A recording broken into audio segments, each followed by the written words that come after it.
ये रहा अपोलो 10 का दल, जो चंद्र मॉड्यूल जिसका नाम है स्नूपी को पूरे 50 साल के लिए अलविदा कहने के लिए तैयार है। हालांकि यह प्लान का हिस्सा नहीं था, लेकिन अपोलो 10 का भविष्य कुछ ऐसा ही था। जैसे ही विस्फोटक बोल्ट को छोड़ा गया, इसने चंद्र मॉड्यूल की हेच में छेद कर दिया। तुरंत ही इसमें भरी सारी हवा बाहर निकल गई, जिसके कारण स्नूपी की टेक ऑफ की रफ्तार उम्मीद से बहुत ज़्यादा हो गई। पलक झपकते ही चंद्र मॉड्यूल ने अपना ट्रैक खो दिया और वो सूरज की चमक में गायब हो गया। और इतना सब कुछ होने में महज 13 सेकंड का समय लगा।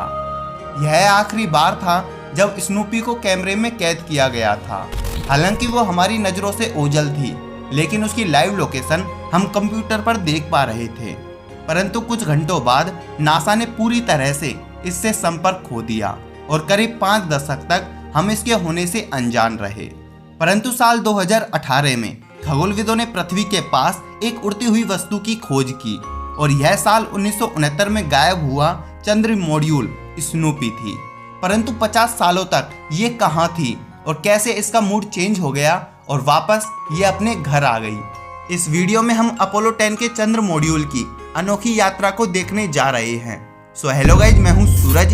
तो चलिए शुरू करते हैं आज का यह नया एपिसोड। अपोलो मिशन के दौरान कुल 10 चंद्र मॉड्यूल अंतरिक्ष में भेजे गए थे। अपोलो 5 व 9 का उपयोग पृथ्वी के चारों ओर परीक्षण के लिए किया गया था और अंत में वे वायुमंडल में जल गए। फेमस अपोलो 13 मिशन वायुमंडल में जलने से पहले चालक दल के लिए लिफ्ट बोट का काम करके गया। बाकी सभी मिशन सफलतापूर्वक काम किए और उन्हें जानबूझकर चंद्रमा में दुर्घटनाग्रस्त कर दिया गया। लेकिन मिशन अपोलो 10 थोड़ा अलग था। 2 वैज्ञानिक जिनके नाम थे थॉमस स्टेफोर्ड व यूजिन सेर्नन, जब चंद्रमा की सतह से केवल 15 किलोमीटर की ऊंचाई पर थे, तब उन्होंने स्नूपी को फ्री कर दिया और वो सूरज की चमक में गायब हो गई। लाइव लोकेशन देखने पर पता चला कि वो अपोलो 10 की कक्षा में ऑर्बिट कर रही है। मतलब वो कभी भी वापस आ सकती है और कमांड मॉड्यूल से टकरा सकती है। हम ये जानते थे कि उसके अंदर अभी बहुत सारा ईंधन बचा हुआ है, यानी वो कई बार इस ऑर्बिट में चक्कर लगाएगी। इसलिए नासा ने अपोलो 10 को दूसरी ऑर्बिट में स्थापित कर दिया और उसके आने का इंतजार किया। कुछ समय बाद स्नूपी जलते हुए ईंधन के साथ नजर आई। हालांकि यह आखिरी बार था जब स्नूपी को इंसानों ने देखा था और वो चंद्रमा के डार्क साइड में जाती हुई गायब हो गई। हम जानते हैं कि अंतरिक्ष में किसी वस्तु को खोजना आसान नहीं है, बावजूद इसके कि हमें उसके जाने की दिशा का अंदाजा था। लेकिन ईंधन खत्म होने के बाद ग्रेविटी ने उसे किस दिशा में खींचा, इसके बारे में हमें कोई जानकारी नहीं थी। अब स्नूपी कहाँ गई और उसे हम कैसे खोजेंगे, इसके लिए आपको सूरज, पृथ्वी व चंद्रमा की स्थिति कैसी है को समझना होगा। पृथ्वी लगभग 30 किलोमीटर प्रति सेकंड की रफ्तार से सूर्य की परिक्रमा करती है। वहीं चंद्रमा लगभग 1 किलोमीटर प्रति सेकंड की रफ्तार से पृथ्वी की परिक्रमा करता है और साथ में चंद्रमा सूर्य के सापेक्ष 30 किलोमीटर प्रति सेकंड की रफ्तार से गति करता है। ध्यान दीजिए, अपोलो 10 का दल चंद्रमा की दक्षिणावर्त परिक्रमा कर रहा था, यानी अर्थ व मून की कक्षा के विपरीत दिशा में। जब स्नूपी को आखिरी बार देखा गया था, तब चंद्रमा यहाँ पर था, पृथ्वी के पीछे की ओर। स्नूपी की रफ्तार ईंधन के साथ 2.7 किलोमीटर प्रति सेकंड की थी, यानी चंद्रमा की ग्रेविटी उसकी दिशा व रफ्तार में कोई भी परिवर्तन नहीं कर सकती। साथ में यह सूर्य की ऑर्बिट के विपरीत दिशा व हमारी पृथ्वी से काफी ज्यादा दूर घूम रही थी। रफ्तार कम होने के कारण सूरज ने इसे अपनी ओर खींच लिया। सूरज से काफी ज्यादा दूर होने के कारण यह सूर्य की कक्षा में प्रवेश कर उसे पृथ्वी की तुलना में तेजी से ऑर्बिट करने लगी, लगभग 342 दिन में एक चक्कर। इसका मतलब इसने पृथ्वी के साथ दौड़ना शुरू किया और धीरे धीरे आगे निकल गई। स्नूपी ने लगभग 15 वर्षों तक यह दौड़ जारी रखी और अंत में साल 1984 में यह पृथ्वी के सबसे करीब से होकर गई। जब यह अर्थ को फ्लाई बाय कर रही थी, तब अर्थ की ग्रेविटी ने इसकी ऑर्बिट को थोड़ा सा चेंज कर अपने नज़दीक ले लिया।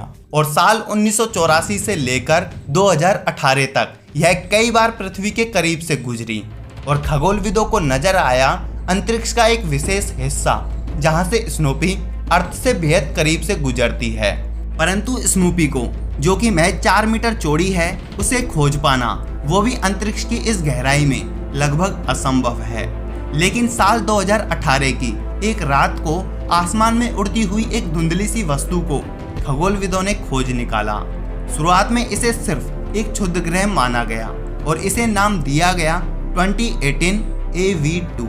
परंतु कुछ समय बाद खगोलविदों को इस पर संदेह हुआ, क्योंकि ज्यादातर क्षुद्र ग्रहों की ऑर्बिट अंडाकार होती है, साथ में पृथ्वी की गति में झुकी हुई होती है।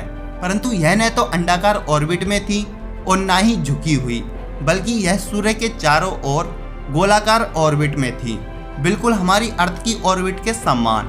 इसका मतलब ये हुआ कि इसका संबंध पृथ्वी से जरूर है। एक कारण और था कि यह अर्थ की स्पीड के बराबर स्पीड से गति कर रही थी। वहीं क्षुद्र ग्रहों की रफ्तार बेहद ही ज्यादा होती है, साथ में इसकी चमक भी इसके क्षुद्र ग्रह होने से इनकार कर रही थी। खगोलविदों ने जब इसे गौर से देखा तो उन्होंने पाया कि इसका आकार बिल्कुल स्नूपी के आकार के ही समान है, साथ में इसका चमकता प्रकाश भी स्नूपी से मेल खाता है। लेकिन हमने इसे तब खोजा जब ये हमसे 55 मिलियन किलोमीटर दूर थी, यानी इसका सचमुच स्नूपी होना ये पता लगाना असंभव था। परंतु हमारे पास स्पेक्ट्रोस्कोपी की टेक्नोलॉजी मौजूद है, जो विभिन्न तरंग दैर्ध्य पर किसी वस्तु के प्रकाश को मापकर यह निर्धारित करता है कि वो वस्तु किस चीज की बनी हुई है। इस तकनीक के जरिए हमें पता लगाने में ज्यादा समय नहीं लगा कि वो वस्तु एल्यूमिनियम की बनी हुई है, यानी यह सचमुच स्नूपी थी। यह हमसे काफी ज्यादा दूरी पर है, इसलिए हम इसका अवलोकन स्पेक्ट्रोस्कोपी के जरिए ही कर सकते हैं। साल 2028 में यह फिर से हमारे करीब से गुजरेगी, तब शायद हम इसे और साफ तरीके से देख पाएं। पर क्या आप जानते हैं, स्नूपी एकमात्र ऐसा अंतरिक्ष यान है जिस पर कभी इंसानों ने कब्जा किया था और वह अब भी अंतरिक्ष में यात्रा कर रहा है। पर इसके अलावा एक और स्पेसक्राफ्ट है जो अंतरिक्ष में घूम रहा है। उसके बारे में जानने के लिए इस वीडियो पर क्लिक कर दें। हमसे दोस्ती करने के लिए इस चैनल लोगो पर क्लिक कर हमें सब्सक्राइब कर दें। Thanks for watching.